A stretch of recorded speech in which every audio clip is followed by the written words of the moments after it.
Welcome to the deep dive. Today, we're jumping into something pretty intense. The world of David Goggins, specifically that famous 40% rule. You know, the idea that when we think we're done, we've actually only used about 40% of what we've got.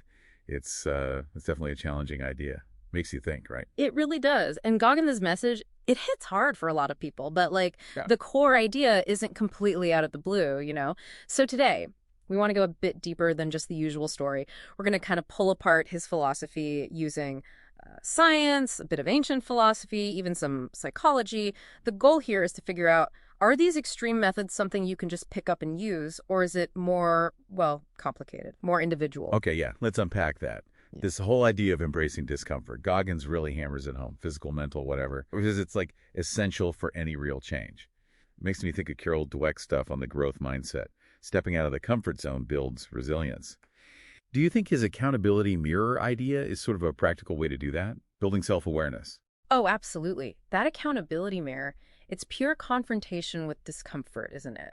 For growth. And what's fascinating is it's not just in your head. There's biology here too. It's called hormesis, basically small controlled bits of stress. Think tough workouts, maybe cold showers. Fasting, they trigger positive changes in the body, make you more resilient. It's like the body getting stronger from small challenges, mirroring the mental side Goggins talks about. Hormesis. Right. But there's a catch, isn't there? It's not just more stress is always better. There's this critical sweet spot, the Goldilocks zone, they call it. You need enough stress to grow, but not so little you stagnate. Exactly. And definitely not so much that you hit burnout or get injured or sick. Right. So just blindly following a stay hard mantra all the time without thinking about that zone. Yeah. Well, it doesn't really line up with the science, does it? If you just apply it across the board. No, it doesn't. And, if you look back at ancient wisdom, you see echoes of this, but maybe with more nuance. Think Stoicism.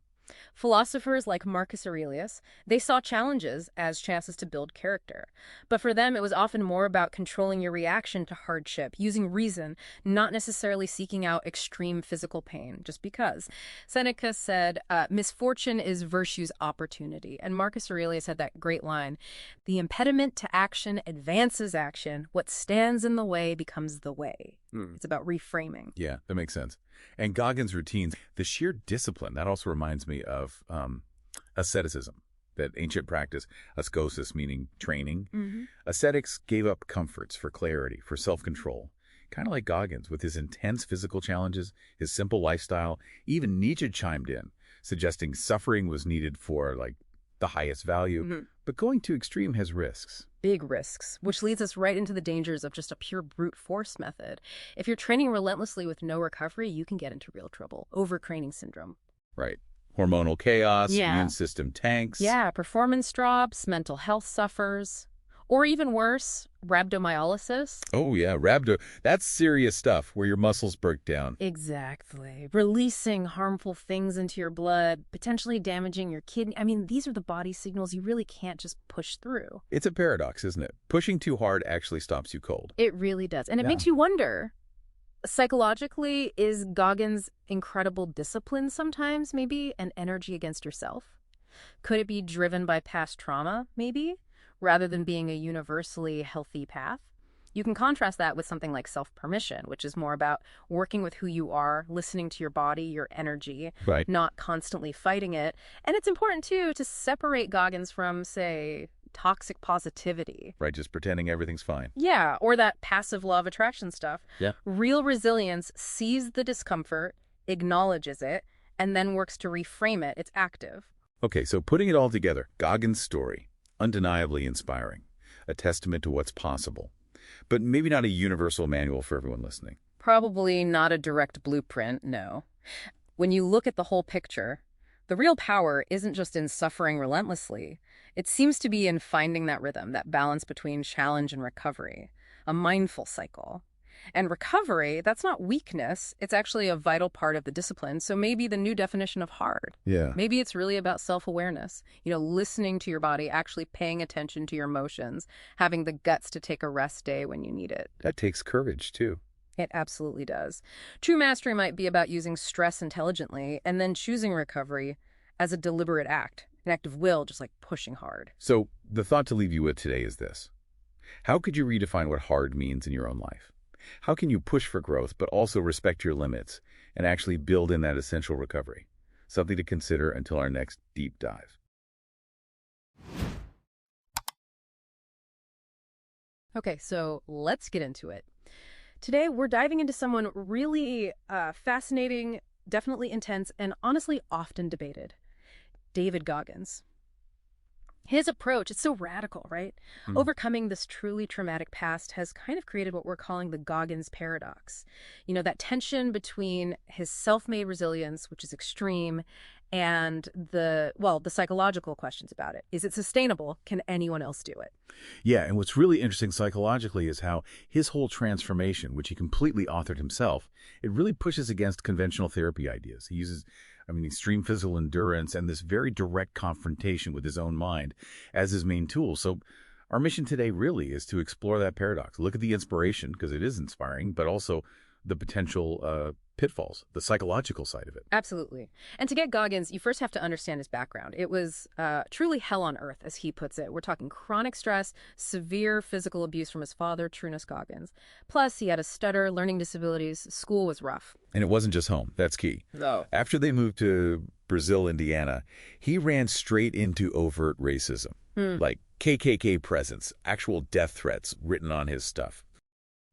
So you've got this dual assault happening. Right. On his psyche, it forged this total war mindset he talks about. Right, a war on two fronts. Exactly. But the breakthrough, the real shift, wasn't fighting outward, it was inward.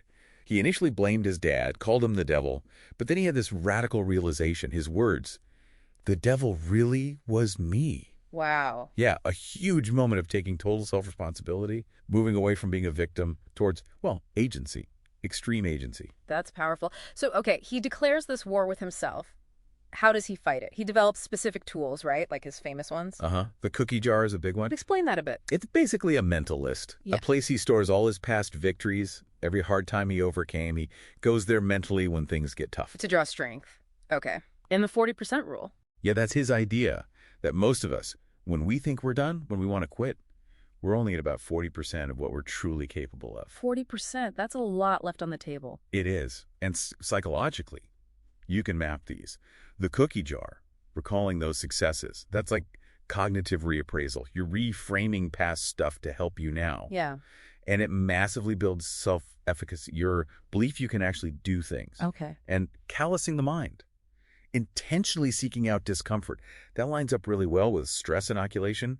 You expose yourself bit by bit to build tolerance. So the ultramarathons, the pull-up records, that's like therapy for him. In a way, it functions like self-imposed exposure therapy. Yeah. Directly facing pain, fear, weakness. He famously says he does not negotiate with weakness. He rejects rest, rejects pity. It's just incredible because his path is so unique, so aggressive, but it still somehow mirrors the academic idea of post-traumatic growth, right? PTG. It really does, remarkably so.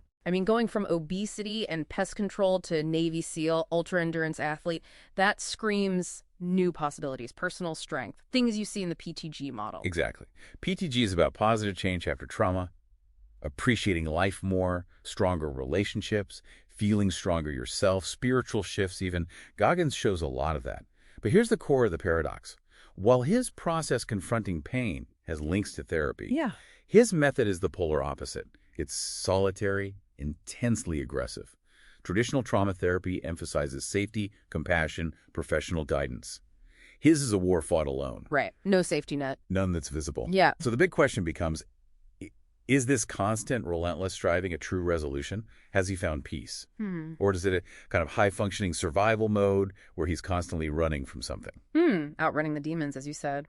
Does the striving become the new addiction, maybe? That's the critical lens we need to apply. Is it healing or is it coping, albeit in a very high-achieving way? So, thinking about this for you listening, Goggins' story is amazing, no doubt.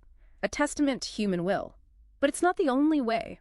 Absolutely not. Think about Oprah Winfrey. She used her trauma very differently, built empathy, created a platform for collective healing, community. Or Tyler Perry? Yeah. Channeled his pain into creativity, built a whole empire, telling stories that resonate with millions, turning suffering into something shared. Yeah, totally different paths from the same starting point of trauma. And that shows the method isn't the only thing.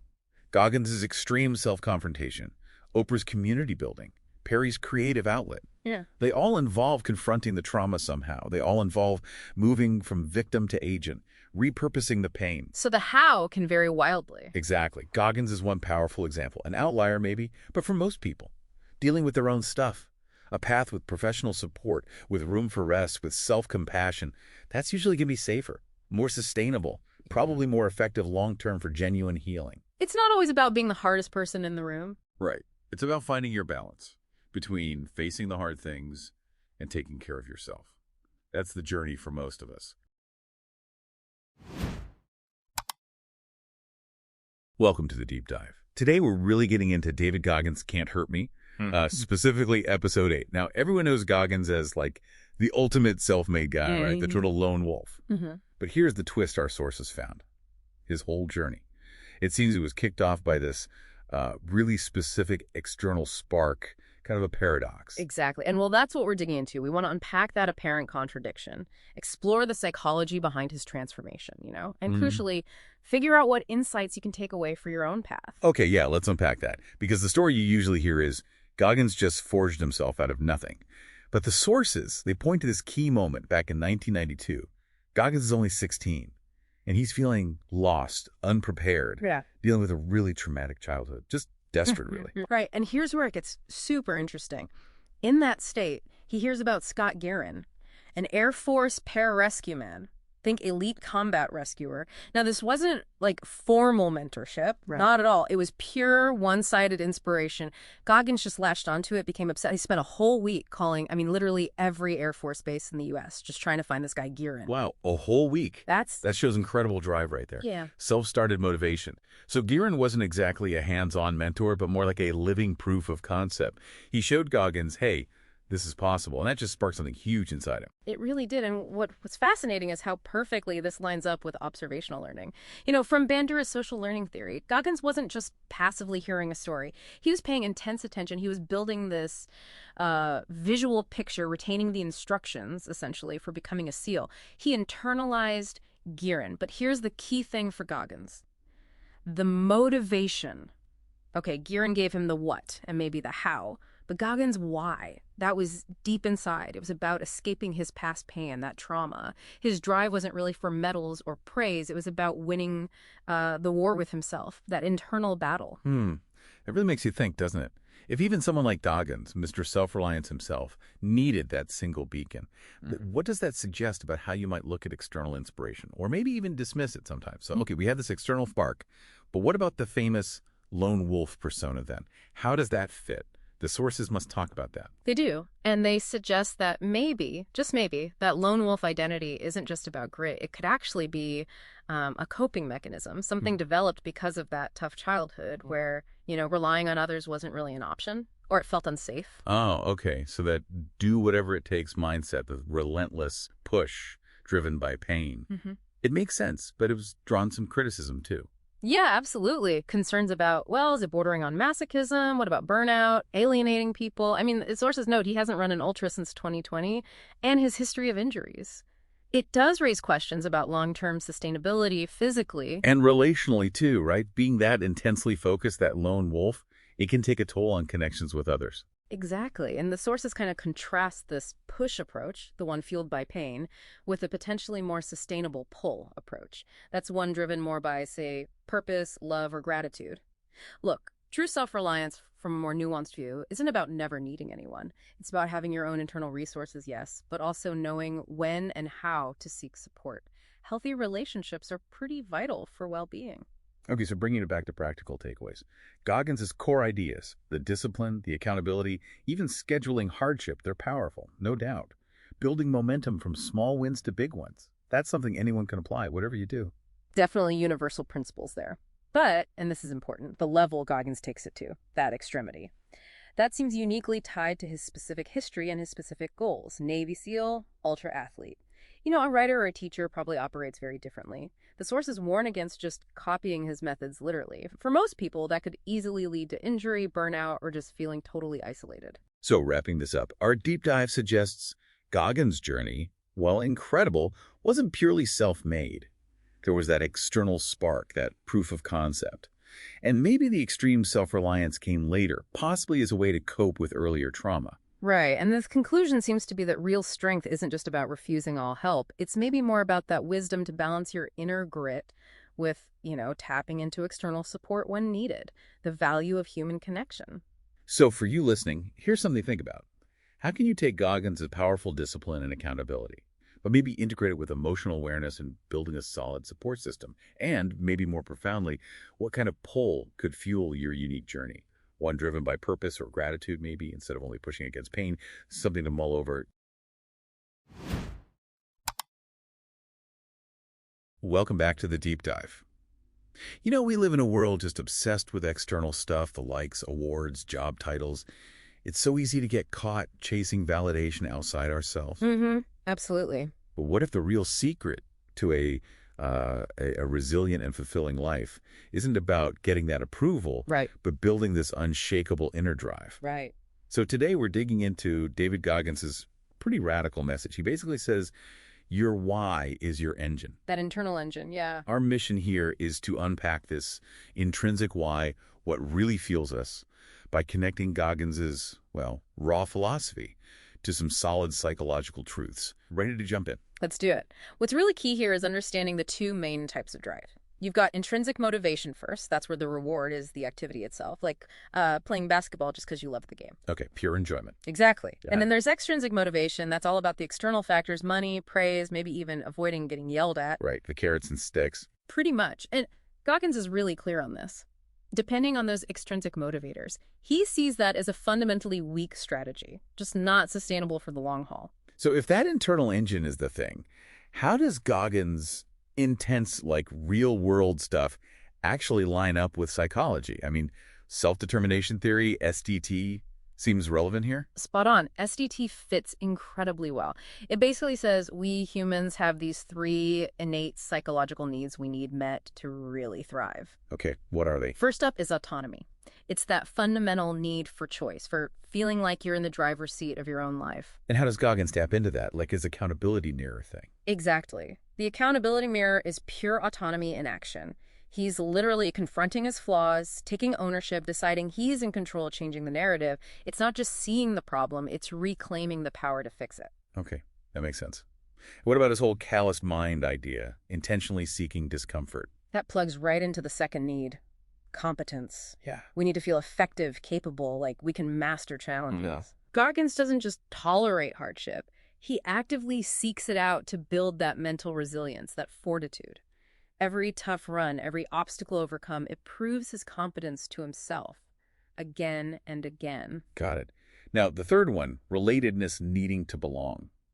That feels a bit trickier with Goggins. He often seems like such a lone wolf. That's a really good point, and it highlights a subtle aspect. While his journey looks solitary a lot of the time, think about his military background. Right. Navy SEAL training, Ranger School. Exactly. In those incredibly demanding environments, there's a unique kind of relatedness forged through shared struggle, shared purpose. It's not about casual friendship, maybe, but about understanding and mutual respect in facing extreme challenges. That shared context reinforces individual resolve, oddly enough. You prove your worth within the group, which fuels that internal competence and drive. So relatedness can actually boost the inner drive, even in those tough settings. Interesting. And if we zoom out, this power of the inner why just pops up everywhere. Goggins himself, right? Transforming from trauma, doing these insane endurance feats. Not for fun, clearly. Not for fun, but to build an unbreakable mind. And his cookie jar method, that's not just nostalgia. It's like actively re-triggering that feeling of past success to fuel the present. Yeah. It's self-generated validation. It's cognitive reinforcement. And you see echoes elsewhere, right? Like Einstein, his holy zeal, that deep hunger to learn, that pushed him way beyond formal schooling. He wasn't chasing grades. He was chasing understanding, pure intrinsic drive. Yeah, absolutely. So what's the flip side? What are the dangers if we do get hooked on that external applause? Well, that's where it gets fragile. Relying on outside approval means your sense of worth is, outsourced. History has sad examples. Think of Rosalind Franklin. Her X-ray images were crucial for the DNA discovery. Well, Watson and Crick got the initial big prize. Right. Her contribution wasn't fully recognized at the time. Or Eunice Foote, discovering the greenhouse effect decades before others, largely ignored then.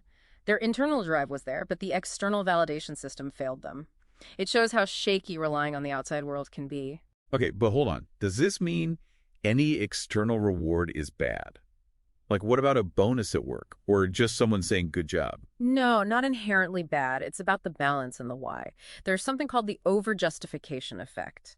Basically, if you start rewarding something someone already enjoys doing intrinsically. Like kids drawing. Exactly. Yeah. If you give them rewards for drawing, they might actually lose interest when the rewards stop. It turns play into work. So extrinsic rewards can be useful tools. Sure, they can help with boring tasks or maybe build initial skills, keep momentum, but they should never be the main engine. Think of them as like occasional nitrous oxide boosts, not the actual fuel in the tank. Okay, boost, not fuel. I like that. So let's make this practical for everyone listening.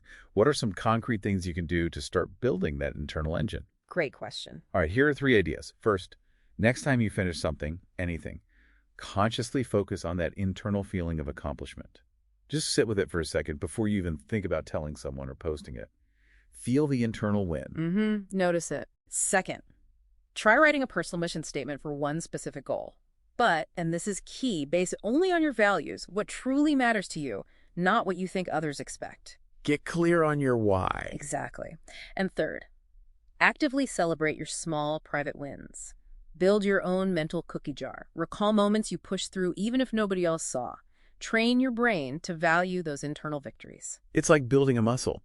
The more you practice recognizing internal rewards, the stronger that internal drive gets. Ultimately, this whole journey towards self-mastery, it's about building an internal engine so robust, so powerful, that external validation it loses its grip. It becomes almost irrelevant.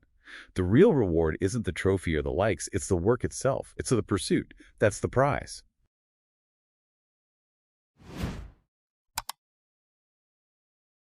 Welcome to the Deep Dive. We take your sources, you get the shortcut to being well-informed. Today we're diving into something pretty intense, David Goggins' philosophy of the uncushioned path. It might make you rethink personal growth. Yeah, we've got sources lined up, psychological reports, some historical analysis, all looking at this, provocative idea, the idea that pain, even failure, aren't things to just avoid. Goggins says they're tools, essential ones, voluntary tools even, for building resilience, confidence, character. He argues our modern world is just too comfortable. We've become cushioned, fragile maybe. So our mission for you today, unpack this, understand the psychology, the history behind it, and importantly, figure out how you could apply this, responsibly. Might challenge a few assumptions. It's fascinating, isn't it? Because his core idea really pushes back against how we usually think today. Suffering as necessary for self-mastery. And it's not just about getting through tough times when they happen. It's about actually proactively looking for them, seeking out discomfort. Okay, let's unpack that a bit. So he's saying, find hard things to do. Right. On purpose? Why? I mean, why would you volunteer for that? That's the key question, right? And the logic, surprisingly, has roots in neuroscience, neuroplasticity. Your brain isn't static. It physically changes based on experience. It rewires itself. So when you push through something genuinely difficult, you're actually strengthening specific neural networks. It's not just metaphorical. Think about the anterior cingulate cortex, the ACC. You could sort of picture it as the brain's grit switch, maybe. It gets active when you face conflict, when you have that urge to quit, but you override it. It works with the prefrontal cortex for focus, self-control. So by doing that repeatedly, choosing the hard path, you're physically strengthening those pathways, like resistance training, but inside your head. Wow. So it's actually physical changes, not just, thinking differently. And how does this connect with, say, Carol Dweck's growth mindset? That idea is pretty well known, failure is learning. Goggins seems more extreme. It definitely builds on it, yeah. But takes it, like you said, to an extreme. Dweck says, see failure as a chance to learn. Goggins says, go find situations where you're likely to fail. Actively seek them. High probability of failure situations. The core idea is you voluntarily expand your comfort zone. You do it knowing your brain has this capacity to adapt and overcome. And, looking back, this isn't entirely brand new. You see echoes in ancient Stoicism, the idea that character is forged through hardship. History's full of examples, too. That's where it gets really interesting for me. Like Thomas Edison. He famously said, I have not failed. I've just found 10,000 ways that won't work. Right. About the light bulb. He literally reframed every single setback. It wasn't personal failure. It was just learning. Productive steps. Exactly. That reframing is crucial. But it also brings up a really vital point. The difference between productive discomfort and, harmful pain. Medical experts are clear. Ignoring sharp, sudden pain, that can lead straight to injury.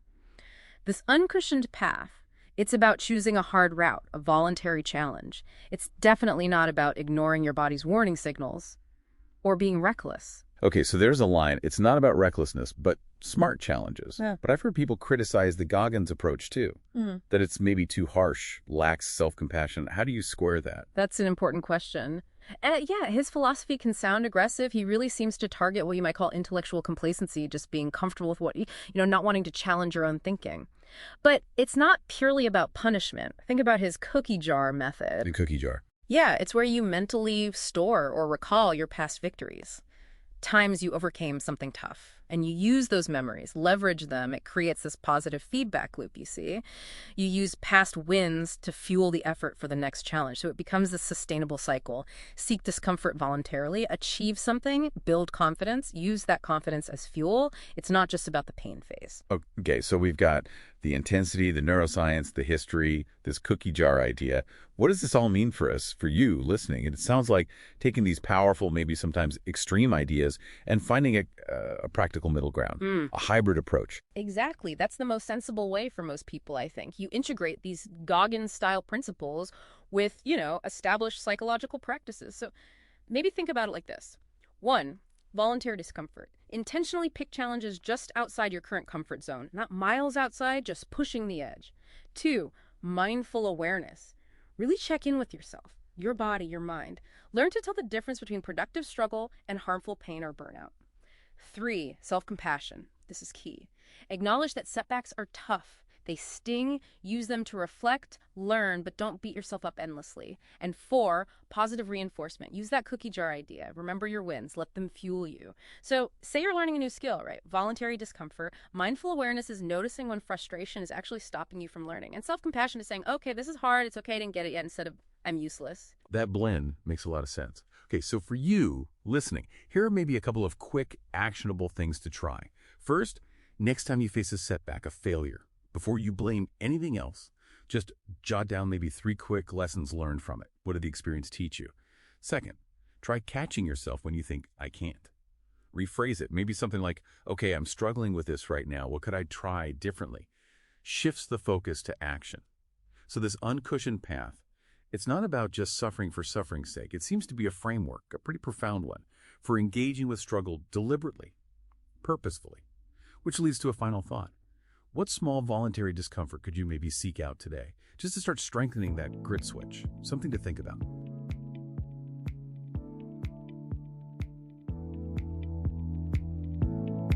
That's all for this episode of the Deep Dive Cast. Thanks for joining us. We hope you gained some valuable insights. Be sure to tune in next time for another deep dive into the world's best ideas. Until then, keep learning and growing.